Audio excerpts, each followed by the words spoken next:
Boa noite, pessoal do Dandara. Tudo bem com vocês? Espero que sim, meus alunos, minhas alunas.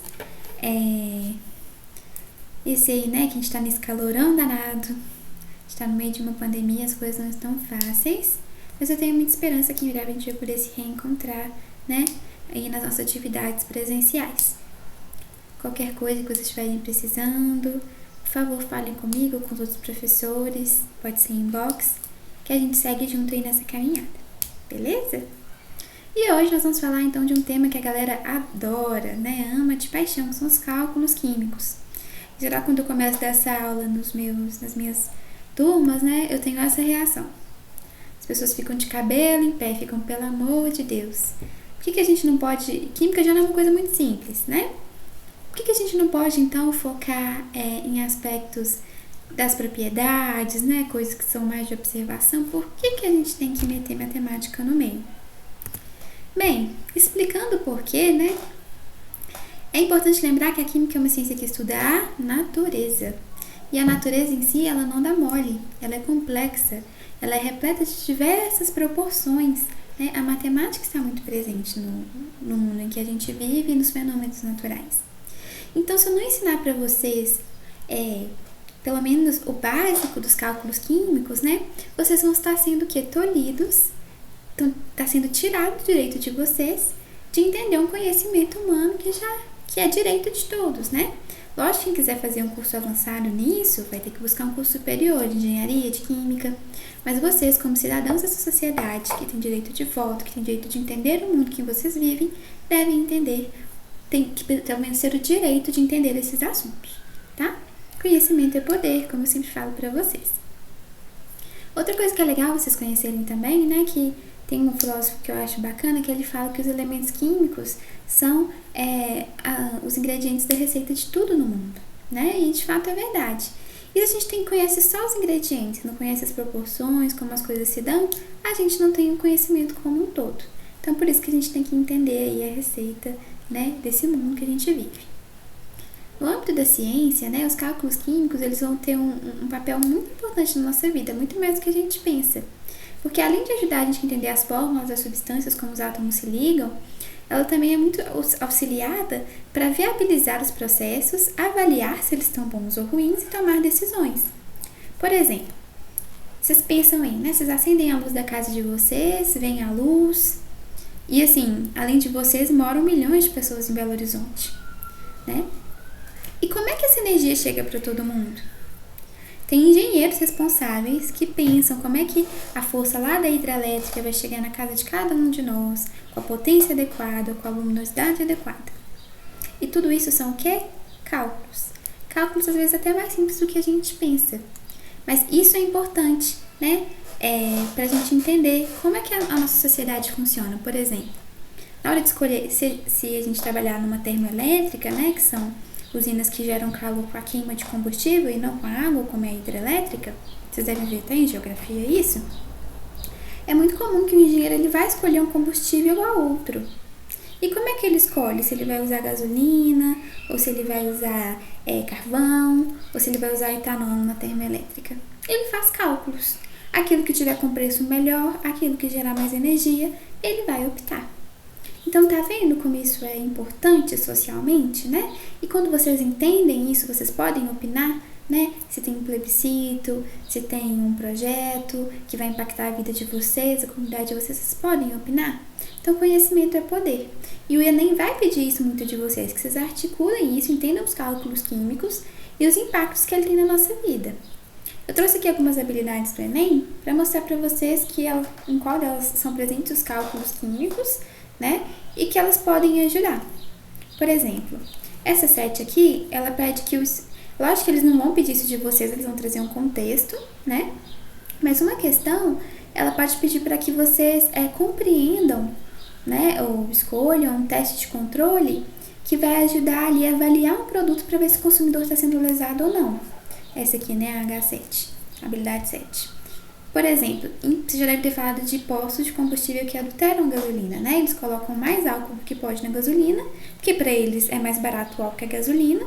Aí eles vendem meio que, né? Uma gasolina com maior teor de álcool, uma gasolina que é mais barata para eles, mas no mesmo preço para o consumidor. Então, eles estão ali ganhando por debaixo dos panos. E como é que faz, né? A fiscalização faz para saber se um posto está sendo desonesto ou não? Testes químicos que envolvem cálculos que vão ajudar a gente a entender, né? Por que isso acontece? Se a gasolina está adequada ou não. Por exemplo, essa 8, né, pede para que vocês compreendam processos de obtenção de produtos ou de energia, né, que envolve, sei lá, uma mineração ou um processo industrial, por exemplo, vai produzir amônia, por exemplo. O Enem pode pedir que vocês vejam, né, analisem as equações químicas que ele vai dar e peçam para vocês calcular o rendimento, né, para ver se esse processo está bacana ou não tá. Isso é uma coisa que a gente vai aprender hoje e é uma coisa que o Enem pode buscar, né? A 19 aqui, por exemplo, né, fala de avaliar métodos e processos ou procedimentos das ciências naturais que contribuam para diagnosticar ou solucionar um problema de ordem social, econômica ou ambiental. Por exemplo, um caso, né, que tem a ver, não, eles não vão cobrar de vocês com esse nível, né, de complexidade, mas é legal. Os cálculos químicos ajudam, né, a compreender como é que está a situação do Rio Doce depois que ele foi impactado pelo desastre da Vale, né, pelo crime da Vale. São feitas análises para ver como é que estão os teores de minério de ferro, de rejeito, de metais que caíram da lama no rio, né? Então, isso são cálculos químicos que são utilizados para avaliar uma certa situação, né? E são cálculos não muito complicados. A 25, por exemplo, né? Caracterizar materiais, substâncias, identificar etapas e rendimentos, né? É isso que eu falei para vocês também, que eu dei o exemplo, né, da fábrica. E a H26, avaliar implicações sociais, ambientais e econômicas na produção de consumo de recursos energéticos ou minerais, né? Então, quando a gente consegue, isso aqui, por exemplo, pode ser também um cálculo de rendimento, pode ser pensando numa taxa de poluente que vai para a natureza, né? Que vai para a atmosfera, qual que é o impacto disso, se vai uma concentração maior, né? Se vai mais poluente, o impacto é pior. Então, tudo isso são coisas que cálculos, matemática na química, proporções nos ajudam a compreender, tá? Isso aqui é só para mostrar para vocês o que pode vir, né? Como isso é aplicado. Mas quando vocês virem questões vai ficar bem mais claro. Beleza, então. Então vamos começar do começo, né? Primeiro cálculo que a gente já até aprendeu da massa atômica. Mas de onde é que isso surgiu, né? Desde que o mundo é mundo, o ser humano tenta entender o mundo onde ele vive. Né? Assim que a gente saiu do tempo da caverna, parou de passar fome, né? Assim, todo dia, teve pelo menos um certo nível de tecnologia para que algumas pessoas, né, pelo menos a elite, pudessem parar e pensar. O ser humano ele tenta entender o mundo em que ele vive, né? Então, desde lá da Grécia Antiga, né, que a gente observou esse primeiro florescimento conhecido, né, que podem ter outras civilizações que foram muito esclarecidas também a gente não conhece. Mas desde que a gente teve esse florescimento de conhecimento em uma civilização, no caso da Grécia, a gente observa essa busca do ser humano para entender do que a matéria é feita. E essa ideia surgiu lá na Grécia Antiga, né? Os gregos, eles tinham várias ideias do que o mundo era feito, só que, por exemplo, eles achavam que os 4 elementos, né? Fogo, água, ar e terra, que compunham tudo que existia no mundo, eles tinham essas ideias, assim, né? Mas mágicas, assim, né? E eles não eram um cara de pesquisar muito, de pegar, fazer experimentos, então eles ficavam mais na parte das ideias. A partir ali do fim da Idade Média, com os alquimistas, que começaram a colocar a mão na massa, porque eles tinham a ilusão de que eles poderiam transformar qualquer metal em ouro, desde que eles fizessem reações químicas adequadas. A gente sabe que não é possível. Mas a partir dessa busca, né, dessa ambição, eles descobriram vários elementos químicos, que é o que vários que a gente inclusive conhece hoje, e começaram a transformar esse ferramental, esses utensílios que a química usa. E por fim a gente chegou na Idade Moderna, que a gente teve um pensamento científico mais concretizado, que é mais ou menos a ciência que a gente produz até hoje, né, baseado em fatos, de uma forma mais objetiva. Mas em toda essa história do desenvolvimento, né, do ser humano tentando decifrar a natureza, ficou claro, então, que, como eu falei, os elementos são ingredientes para a receita do mundo, e começou a surgir, né, com o descobrimento dos elementos químicos em si, esse conceito de massa atômica. Então, o que vai diferenciar um elemento do outro? que diferencia, né, o hidrogênio do oxigênio? O número de prótons no núcleo, que a gente chama de número atômico. Mas tem uma outra propriedade também, que é o número de nêutrons e prótons que tem no núcleo, que a gente chama de massa atômica, que é uma propriedade muito importante do átomo. E qual que é a unidade de massa atômica? Porque eu, Nayara, por exemplo, eu peso 55 quilos. Então, quilogramas é a unidade da minha massa. Se eu pego um carro, eu posso pesar esse carro e falar que ele tem 1.000 quilos ou 1 tonelada. Então, quilos, toneladas são unidades de massa. Mas vocês já pensaram? Um átomo, um trem minúsculo que ninguém nunca viu. Pequeno, pequeno demais. Dá para medir em quilo? Em tonelada? Não dá. Então, os cientistas, quebrando a cabeça, eles inventaram uma unidade para medir a massa, né, para expressar a massa de um átomo. E essa expressão, e essa unidade se chama U. E ela é 1/12 da massa atômica do carbono. Por que eles escolheram o carbono para ser essa referência? Porque o carbono era o bambambam da época, né? É um dos elementos mais abundantes que a gente tem nos seres vivos. Então, ele era muito amado. Até hoje ele é, tanto é que tem a química orgânica que a gente viu que trata praticamente do carbono. Então, pela relevância, foi escolhido aí o carbono. Beleza, e como é que eu sei a massa atômica? Já vi com vocês também, a gente vai lá na tabela periódica. E esse número que vai estar aqui embaixo, ou até mesmo em cima do símbolo do elemento, aquele que tiver maior, né? Maior tamanho, maior número, vai ser a massa atômica. Por que é o maior? Porque o menor é o número atômico, que é só os prótons. A massa, como é a soma dos prótons e dos nêutrons, é maior, né? Ela vai ter um valor maior que o número atômico. Então, vai ser o número maior que tiver. No caso aqui, por exemplo, do cálcio é o 40. Então, a massa atômica do cálcio é 40,078 U. Não é gramas por mol, não é tonelada, é 40,078 U. Porém, químico é o cara que gosta de pôr a mão na massa, né? Então, beleza, eu sei que um átomo de cálcio aqui pesa 40 U. Mas o que eu faço com isso?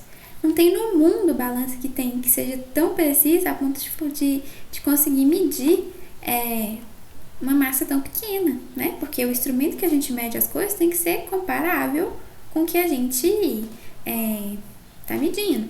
Não dá pra medir um carro numa balança que a gente tem no banheiro, né? Assim como se eu subir numa balança que mede carro com o meu pezinho aqui de 55 quilos, a balança não vai apontar nada, que é tão pequeno que está fora do espectro de precisão, né, que ela consegue medir. Então, nesse caso, como não tinha balança para medir os cientistas pensaram, como é que a gente vai fazer para relacionar o mundo macroscópico, que é o mundo que eu vejo, que eu pego, que é do meu tamanho, que é mais ou menos do meu tamanho, com o mundo que é submicroscópico, que é tão pequeno que nem o microscópio consegue ver. Depois de muito pensar, né, a descoberta de um cara, de um italiano, esse aqui mais ou menos simpático que está aqui no cantinho, chamado Avogadro, conseguiu trazer essa resposta para a comunidade científica. Esse carinha aqui, ele descobriu que volumes iguais de gases, desde que eles estejam numa mesma temperatura e pressão, contêm o mesmo número de moléculas. Isso aqui pode ser moléculas, átomos, partículas, enfim. Desde que seja a unidade que constitui aquela substância, tem o mesmo valor. Por que você fala isso, Nai? Porque alguns sistemas a gente tem que analisar do ponto de vista atômico. Por exemplo, o ferro metálico, o ferro que a gente vê que é brilhante, né, que tem na moeda, na colher. Esse ferro, ele tá sozinho, na forma de um átomo. Então, eu tenho que pensar nele num aspecto de átomo. Agora, quando o ferro tá na ferrugem, né, ele já não é mais um átomo. Ele tá dentro de uma rede cristalina, ele é um íon. Então, pensando nisso, eu tenho que pensar nos pares cátion e ânion. Eu vou dar um exemplo melhor, vai ficar mais claro depois. Eu me embolei um pouco, mas enfim. Esse cara aqui falou, né, que volumes iguais de gases, desde que a mesma temperatura e pressão, contém números iguais de moléculas ou partículas. Aí a galera ficou com isso na cabeça e ficou pensando. Até que eles chegaram à conclusão que esse era o pulo do gato para a gente entender essa questão de como fazer com que uma coisa tão pequenininha eu consiga ter um correspondente no mundo grande, né, que eu consigo pegar. Surgiu então o número de Avogadro, que é em homenagem a esse cara. Então, o que esse número me diz? Um átomo de cálcio pesa 40 U, igual eu falei para vocês. N átomos de cálcio pesam 40 gramas. Tá vendo que eu passei de U para gramas? Gramas é de boa de medir. Mas esse número N aqui eu tenho que conhecer, porque eu tenho que saber a quantidade para fazer as proporções, os cálculos, enfim. E depois de muito pensar, calcular, fazer experimento, os cientistas chegaram que esse N aqui é 6,02 vezes 10 a 23 átomos, moléculas ou íons. E isso recebe o nome de 1 mol. Esse número aqui, em vez de eu dizer toda vez assim, aqui tem 6,02 vezes 10 a 23 átomos, que grande, cansei. Então eu falo 1 mol. Então a gente sabe que é isso. Então eu posso dizer aqui que um átomo de cálcio, se um átomo de cálcio pesa 40, um mol de átomos de cálcio pesa 40 gramas, tá? Então a gente uma forma de dizer é que para o cálcio 40 gramas pesam 1 mol, então é 40 gramas por mol. E aqui agora eu vou explicar direito para vocês o que eu queria dizer. Por que é átomos, moléculas ou íons? Porque isso aqui não é uma medida, é uma quantidade de medida. Então pode ser de várias coisas. Então se eu pegar lá o ferro que está na moeda, ele está na forma metálica. Então se eu falo 1 mol de ferro, é 1 mol do átomo ferro. Agora se eu pegar a água é uma substância H2O, 2 átomos de hidrogênio ligados a um de oxigênio. Se eu falo 1 mol de água, eu falo que são 1 mol de moléculas de água, tá? E um íon, por exemplo, eu sei que o NaCl é o Na atraído pelo Cl-, lá do sal. Se eu falo 1 mol de NaCl, eu sei que é 1 mol do Na+, interagindo com o Cl-, tá? É nesse sentido que eu tô falando. Beleza, então. Então, agora eu entendi o que é a massa do átomo, o que é a massa molar, né? Que é essa questão, né? Quanto pesa 1 mol de uma substância. E agora eu vou entender isso como é que tá na quantidade de matéria. Por que eu preciso saber a quantidade de matéria que tem?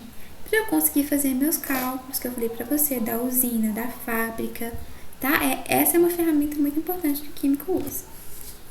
Então, vamos lá. Então, agora a gente vai saber como descobrir a quantidade de mols de uma massa de substância. Por exemplo, eu sei que 1 mol de oxigênio reage com 2 mols de hidrogênio para formar água.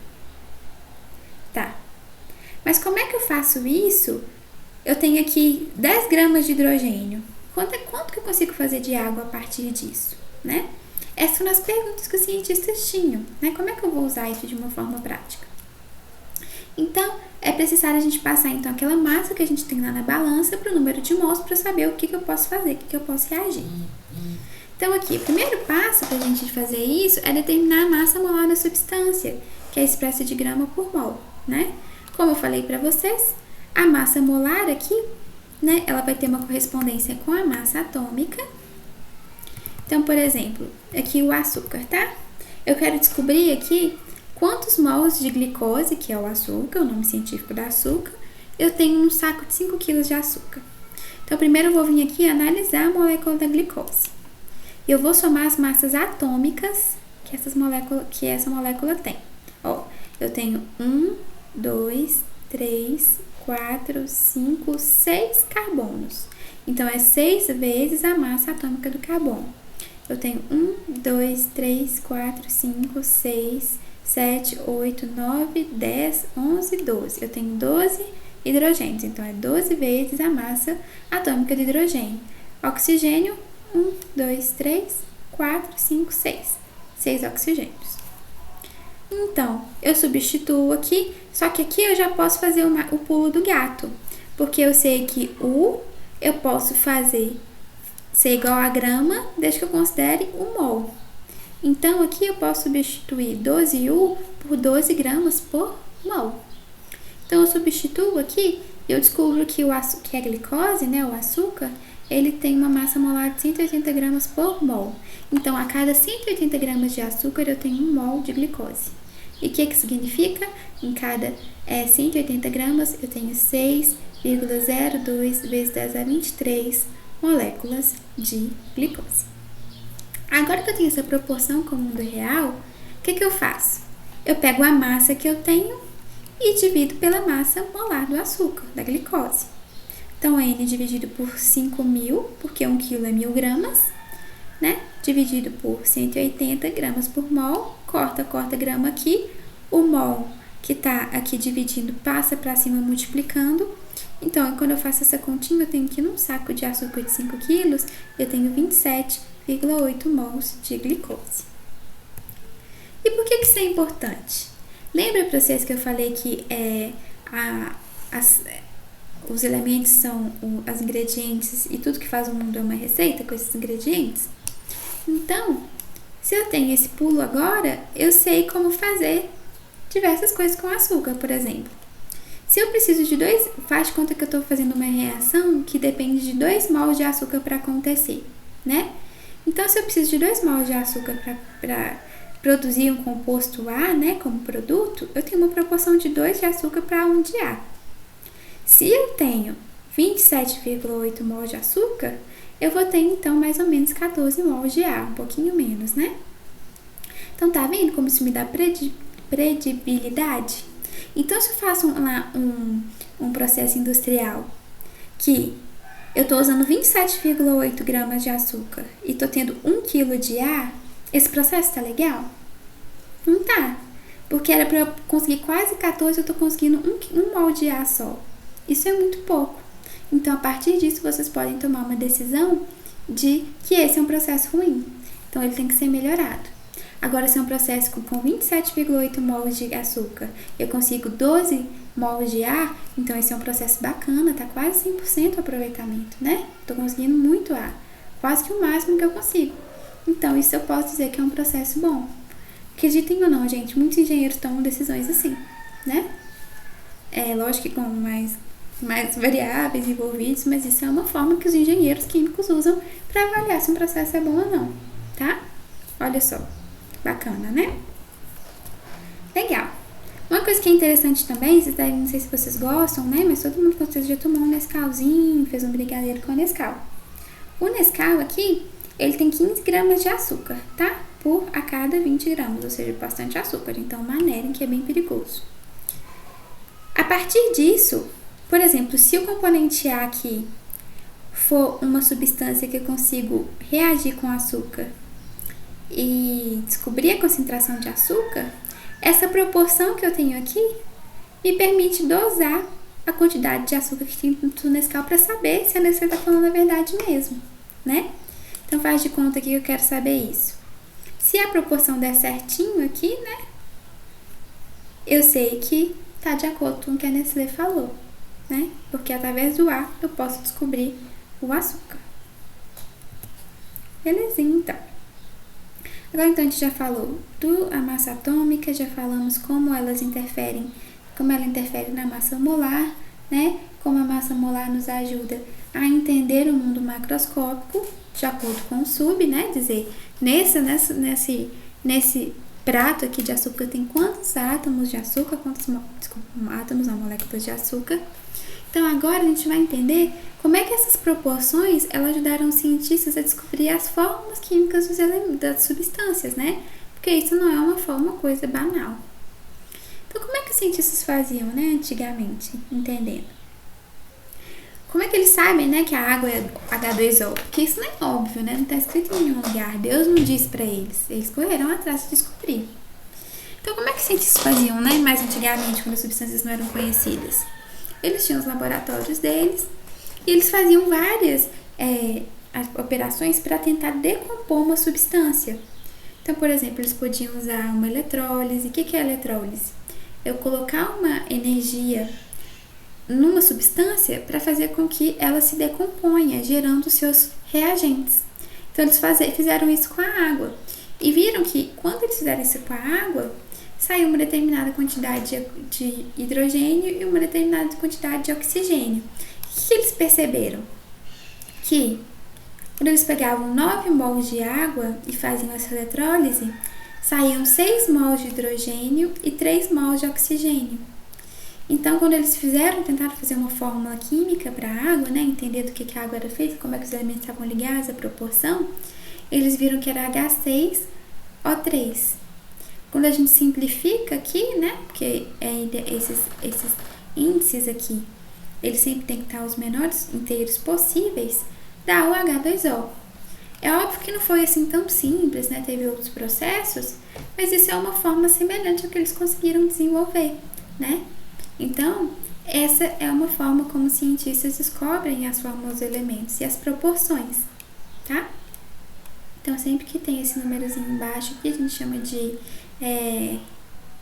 acho que é coeficiente, se eu não me engano, mostra então que um oxigênio está ligado aí com 2 hidrogênios. Essa é a proporção que eles se combinam, né? Hoje a gente sabe, eles descobriram dessa forma, né, experimentalmente, e hoje a gente sabe o que manda aqui nessa proporção, né? Por que tem essa proporção? É de acordo com a regra do octeto, né? Que diz que quando a última camada de um elemento está preenchida de elétrons, ele fica mais estável. Como o oxigênio é da família 6A, tem 6 elétrons na camada de valência, e o hidrogênio é da família 1A, tem 1 na camada de valência, ele quer ficar com 2 para ficar estável, esse com 8. Então, quando eu ligo aqui, esse fica com 2, está estável, esse fica com 7, precisa de mais 1. Quando ele se liga com mais 1, esse fica com 2, fica estável, e esse fica com 8, ficando aí bem estável. E o que significa estável? Reduz a energia, né? Então, fica mais calmo. Não calmo assim, né? Porque um átomo não tem humor. Mas o sistema fica mais estável e aí tem menos alterações. Legal. Porém, eles descobriram isso, todo mundo muito feliz, parabéns, né, cientistas ótimos, agora a gente sabe a fórmula da água e de milhares de outras substâncias. Porém, veio um cara, né, chamado Lavoisier, que, né, esses estudos são todos, né, acontecem de uma forma paralela, e ele, além do que o Avogadro contribuiu, ele também diz que em um sistema isolado, a soma das massas, né, dos reagentes e a soma das massas dos produtos deve ser igual. Devem ser iguais nessas duas somas. Só que quando a gente, né, pensa que o hidrogênio, ele tá assim na natureza, não tem hidrogênio solto, né, ele tá nessa proporção, ele tá sempre nessa forma de gás, H2. Mesma coisa o oxigênio, quando a gente fala gás oxigênio, não é o elemento oxigênio, né, porque se fosse o elemento oxigênio, seria um O com 6 elétrons na camada de valência. Isso não é estável, isso não existe na natureza. Então, quando a gente fala gás oxigênio, é o oxigênio ligado a um outro oxigênio, né? Que os dois têm 6 na camada de valência, fazem uma ligação covalente dupla, cada um fica com 8, né? Ficam lá compartilhando. Então, cada um doa 2, né? Fica compartilhando, fica os dois com 8. Então, eles já sabiam que na natureza essa era a forma do gás hidrogênio, essa era a forma do gás oxigênio. Eles se combinavam para dar a água. E de acordo com Lavoisier, eles já sabiam que estava certo, a soma das massas do reagente e a soma da massa de produto em um sistema fechado, ou seja, né, que não teve como o gás sair, tem que ser igual. Né? Porque se tiver como o gás sair, não tem como, sei lá, eu faço uma reação com a tampa aberta, né? Se eu for medir depois, óbvio que a massa vai estar diferente, porque saiu, né? Foi para a atmosfera, mas se tá tampadinho, tem que ser igual. Aí, beleza, os cientistas pegaram, vamos somar. 2 mais 1, 2 vezes a massa molar do hidrogênio, 2. Mais 2 vezes a massa molar do oxigênio, 32, 34. E do lado dos produtos? A água aqui, 2 mais 2 vezes o hidrogênio, né? O oxigênio tá dando 18. Uai, então tá errado isso aqui. De fato, a água tá dessa forma, mas essa proporção não tá legal. Aí que eles descobriram uma coisa. Não basta ter a reação química com os elementos dando substâncias. A gente tem que saber as proporções que eles se ligam. E não é qualquer proporção, né? Em um sistema isolado, como eu falei, a soma dos gases dos reagentes dos produtos tem que ser iguais. Então, vamos dar um jeito. Aí o que os caras pensaram? Ah, então, para que a proporção seja correta, para a gente respeitar o Lavoisier, a lei que ele descobriu, né, que é uma lei natural, ele só descobriu, eu tenho que para cada uma molécula de oxigênio, eu tenho que ter 2 moléculas de hidrogênio, que vão gerar, então, 2 moléculas de água. Aí, agora sim, quando eu faço as contas da massa molar, 36 dos dois lados. Então, ótimo, né? Aí, então, a gente descobriu a importância de balancear uma equação química, senão aquele princípio do Lavoisier cai fora e não é isso que a gente quer. Outro princípio também que é importante, que é o de Proust, mas vocês não precisam saber o nome não. É só que as proporções elas vão se manter.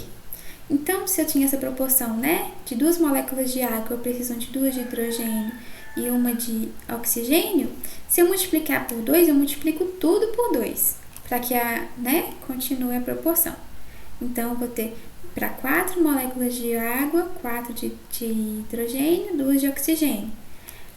E aí, isso vai aumentando até mol, né? Para 4 mols, ou seja, 4 vezes 6,02 vezes 10 a 23 moléculas de água, vou precisar de 1 mol de hidrogênio mais 2 mols de oxigênio. Essa proporção se mantém independente aí da quantidade de átomos que eu tenho, né? Para que a reação se processe. Não tem como mudar. Mas beleza, então sempre para a gente conseguir entender um processo químico de uma forma adequada, eu vou então precisar balancear uma equação, para que o Lavoisier seja sempre respeitado. Existem diversas técnicas. A que eu acho mais fácil é essa aqui do macho, porque ela é mais fácil de lembrar, né? Macho, bem de boas. E é isso, assim, sempre que vocês forem trabalhar com processo químico, vocês entenderem as massas envolvidas, os processos envolvidos, que é o que a gente chama de estequiometria, a gente deve balancear a equação. Então, primeiro a gente começa pelos metais, em seguida pelos ametais, depois os carbonos, por fim os hidrogênios e os oxigênios. Por que isso tem que ser feito? Porque, senão vocês vão ver que vai ficar igual um cobertor peleja. Sabe, vocês já ouviram falar um cobertor peleja? É aquele cobertor que é curto, que você cobre a cabeça e descobre o pé. Aí você cobre o pé e descobre a cabeça. Então, se vocês não tiverem essa estratégia de atacar a reação química, a equação química, né, que está representando a reação, vai ficar difícil, sabe? Conseguir deixar tudo na proporção certa. Porque, beleza, o cálcio está certo aqui. Mas o enxofre não tá. Aí eu mudo o enxofre, eu mudo o cálcio. Então fica assim, bagunçado. Então, se vocês tiverem esse macho na cabeça, vocês conseguem fazendo tudo direitinho. Então, vamos lá. Primeiro de tudo, vou pegar esse aqui de exemplo, né? Vou primeiro, então, deixar os metais na minha reação balanceados. Então, aqui tem dois, né? Tá vendo? Aqui é a quantidade de átomos envolvidos, esse número. A L2 sempre vem depois do átomo, indicando que ele quantos tem. Por exemplo, aqui o alumínio tá 2, então são 2 alumínios. O enxofre tá sem nada, então é 1. Então é 1 enxofre. O oxigênio tá com 4 embaixo, então são 4 átomos de oxigênio, tá? Então, primeiro, os metais. Quais são os metais aqui? Alumínio, carbono. Cálcio. Aqui do lado dos reagentes tem 2 átomos de alumínio, aqui tem 1. Então, estava errado aqui, né? Antes estava assim, 2 aqui, 1 aqui. Então, o que eu vou fazer para deixar certo? Colocar um 2 na frente. O que esse 2 significa? Significa 2 mols dessa substância. Então, aqui, ó, eu tenho 2 mols e 2 mols. Nayara, qual que é a diferença do 2 estar na frente e não embaixo? Quando ele está embaixo, significa que na estrutura do sulfato de alumínio, né, que é esse composto, eu tenho que ter 2 sulfatos para que seja um composto, né, de sulfato de alumínio. Se eu pegasse lá, se eu conseguisse enxergar, né, numa lupa, o sulfato de alumínio, ele teria 2 átomos de alumínio. Já aqui, eu teria só 1. Por quê? Porque essa é a característica desse composto. Mas como é que eu faço então para igualar? Quando o 2 está na frente, ele indica que é 2 vezes isso. Então, se eu pegasse aqui, depois de colocar o 2 na frente, eu ia ver 2 hidróxidos de alumínio, um do lado do outro, né? Então, essa é a diferença. Isso aqui não é que faz parte da estrutura do composto. Na estrutura do composto tem só um. Mas eu pego duas moléculas de hidróxido de alumínio para que eu tenha a quantidade certa, né? Na verdade, isso é um hidróxido. É um íon. Mas enfim, eu pego duas partículas de hidróxido de alumínio para ter os dois aqui dos dois lados. Não sei se ficou claro. Depois vocês me contam. Depois vocês me falam. Tá, beleza. E o cálcio aqui? O cálcio tem um do lado dos reagentes e um do lado dos produtos. Então, não vou mexer. Então, o próximo, vou para os ametais. O Azinho tá aqui, ó. O que é metal, Nayara? Tudo que não é metal, né? Só que aqui a gente deixa claro que exclui os carbono, hidrogênio e oxigênio, que eles vão vir depois. Então, aqui eu vou olhar os ametais que não são nem carbono, nem oxigênio, nem hidrogênio. Então, o único aqui que tem essa categoria é o enxofre, né? O enxofre aqui, vamos ver. Eu tenho SO4, então aqui dentro do parêntese eu tenho 1. Só que aqui fora eu tenho 3. E tá vendo que ele tá fora do parêntese? Então, significa que a partícula de sulfato de alumínio, ela é composta por 2 átomos de alumínio e 3 íons sulfato, que é composto por por 1 átomo de enxofre e 4 de oxigênio. Então, que 1 vezes 3, eu tenho 3 átomos de enxofre aqui nesse composto. Porém, aqui do lado de cá só tem enxofre com o cálcio e aqui tem só 1. Então, eu tenho 1 desse lado, 3 do outro. Como eu faço para que isso fique certinho, né, adequado? Eu venho aqui e coloco 3 na frente do enxofre. Então, aqui eu agora tenho 3 vezes 1, 3 enxofres. Aqui eu tenho 1 vezes 3, 3 enxofres. Porém, eu baguncei o cálcio agora. Aí, o que eu faço? Né? Porque aqui antes tinha 1 e 1. E agora aqui tinha 3 e aqui de novo 1. Aqui que eu fiz? Coloquei 3 na frente do hidróxido de cálcio também, porque senão ia ficar diferente, né? Então, agora todos os metais e todos os ametais estão certos. Agora, a gente vai ver o carbono. Só que não tem carbono, então eu pulei. Deixa eu ver, então, os hidrogênios. Aqui tem 2 hidrogênios vezes 3, 6 átomos de hidrogênio. Aqui tem 3 vezes 2, 6. Então, já está balanceado. E aqui, gente, eu tenho o oxigênio por último. 4 vezes 3 tenho 12, mais 6 vezes 3 vezes 2, 6. Então, aqui eu tenho 6. Então, 12 com 6, eu tenho 18 hidrogênios do lado do oxigênios do lado do reagente. E aqui? Aqui eu tenho 3 vezes 1, 3 vezes 2, 6. 6 mais 3 vezes 4, 12, 18. Então, tem 18 desse lado, 18 do outro. Então, eu posso dizer que a minha equação está perfeitamente balanceada, tá? Seguindo aí o macho. Essa aqui é mais dificinha, tem alguns mais simples. Mas depois eu vou mandar esse link aqui no grupo, que o professor, ele tem quadro, né? Então, ele consegue resolver com mais clareza, mais exemplos para vocês verem. E por fim, gente, agora que a gente entendeu a fórmula dos elementos, entendeu como eles reagem na proporção certinha, a gente vai aplicar isso em 2 contextos que podem aparecer no Enem.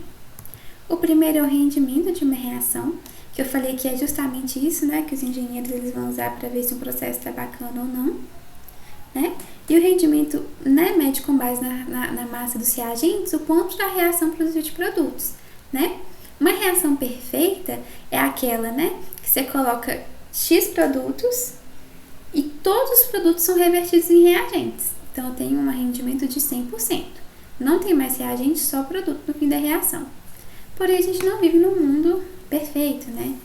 Em vários processos químicos, o rendimento é bem baixinho, né? Às vezes eu coloco, sei lá, X e eu consigo converter, né, o reagente em apenas 30%, 10% dos produtos. Aí o humano, né, o ser humano, ele inventou vários dispositivos como os catalisadores para ajudar a reação a acontecer melhor. Mas isso é um critério que a gente tem que aprender, né? A usar aí nos cálculos químicos. Vamos ver um exemplo que eu acho que vai ficar bem claro. Numa reação de produção de amônia, né, foram usadas 180 gramas de gás hidrogênio, 280 gramas de gás nitrogênio, gerando um rendimento de 255 gramas de amônia. Qual o rendimento da reação? O que o elaborador quer saber aqui é: você tem o número de mols que foram reagidos entre os produtos e o número de mols entre os reagentes e o número de produtos produzidos. E aí agora a gente quer saber o quanto a reação gerou. Será que é uma boa reação? Será que o processo está legal? Então a gente vai e faz assim, ó. Primeiro a gente tem que entender, escrever a equação do processo e garantir que ela esteja aqui balanceada. Então, se tiver 1 mol de hidrogênio para... Ai, desculpa, aqui a gente é nitrogênio. Nossa, eu não vi, aqui é nitrogênio, tá? Se tiver 1 mol de nitrogênio para 3 mols de hidrogênio, eu vou conseguir produzir 2 mols de amônia. Esses números que estão aqui são as massas molares que eu já calculei para nós. Então, aqui é do nitrogênio, né, que tá errado aqui, é um N, é 28, 6, 34. E aqui, pelo que ele me falou, né, se eu tenho 180 gramas de gás hidrogênio e eu sei que a massa molar dele é de 6 gramas, se eu dividir a massa pela massa molar, eu tenho o número de mols que o sistema tem. Então, no caso, como tinha 180 gramas de gás hidrogênio, isso equivale a 30 mols. Como tinha 280 gramas de nitrogênio, isso equivale a 10 mols. E no início da reação não tinha nenhum mol de produto, de amônia, né? Pelo número de gramas que eles deram aqui pra gente de produto, se eu pegar 255 e dividir por 34, que é a massa molar da amônia, eu consigo aí, então, 34, que é o número de mols, né, gerado de amônia vezes a massa molar, eu tenho o número 34. Então, se eu pego esse número 34 e divido, se eu pego o número 17 e divido, que na verdade aqui, né, é o número que eu tenho que... Ui, embolei, gente. O número de mols é sempre a quantidade de massa molar dividido pela quantidade de massa em gramas dividido pela massa molar. Como a massa molar aqui é 17, se eu pego 255 e divido por 17, dá 15 mols, né? Então, eu peguei 10 mols de nitrogênio, reagi com 30 e deu 225. Porém, se a reação fosse 100%, né? Que aqui 1 para 10, 3 para 30, 2, que teria que ser 20, e não foi. Então, isso indica pra gente, né, que o rendimento não foi 100%, porque senão teria 20 mols aqui de amônia, no caso eu tenho só 15. Então, no final da reação, eu tenho 15 mols de amônia, e retirando o que reagiu, a gente tem ainda 2,5 mols de hidrogênio e 7,5 mols de hidrogênio. Isso aqui, a questão não está interessada, não pediu, eu coloquei só de curiosidade.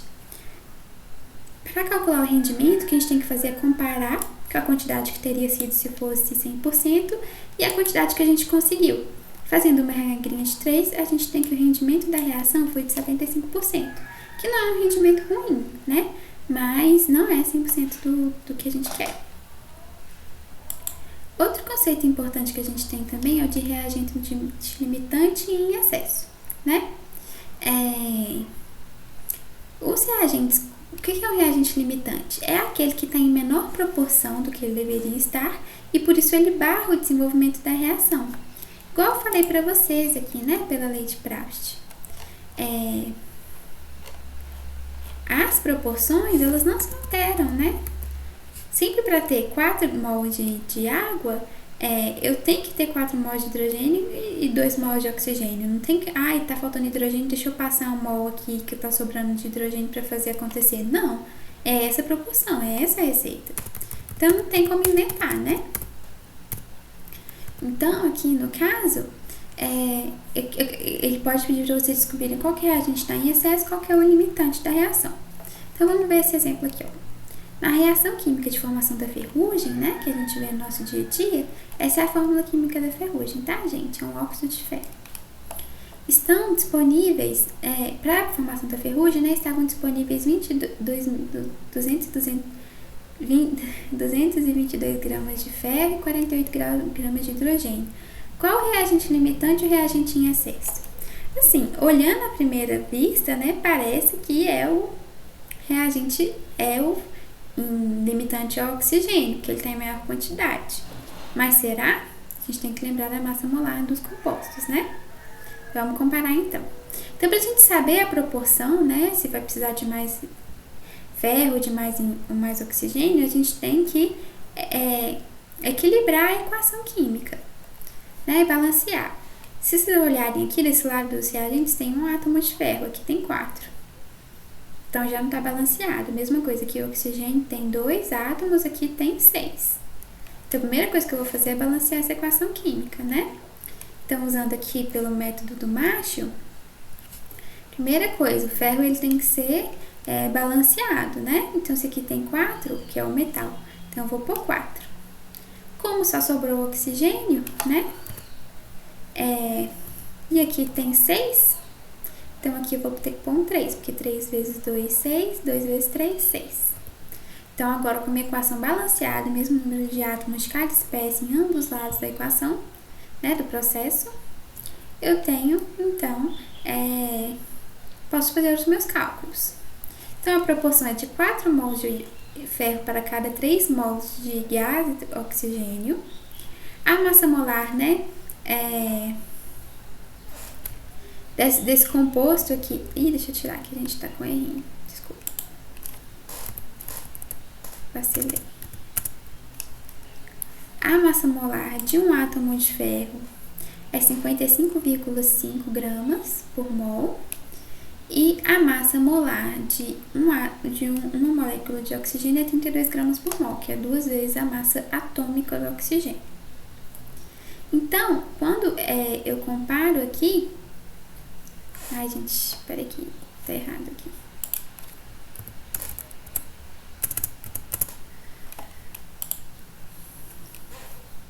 Quando eu comparo aqui, né, quando ele fala que ele tem 55,5 para 48 gramas de oxigênio, então eu tenho, na verdade, 1 mol de ferro.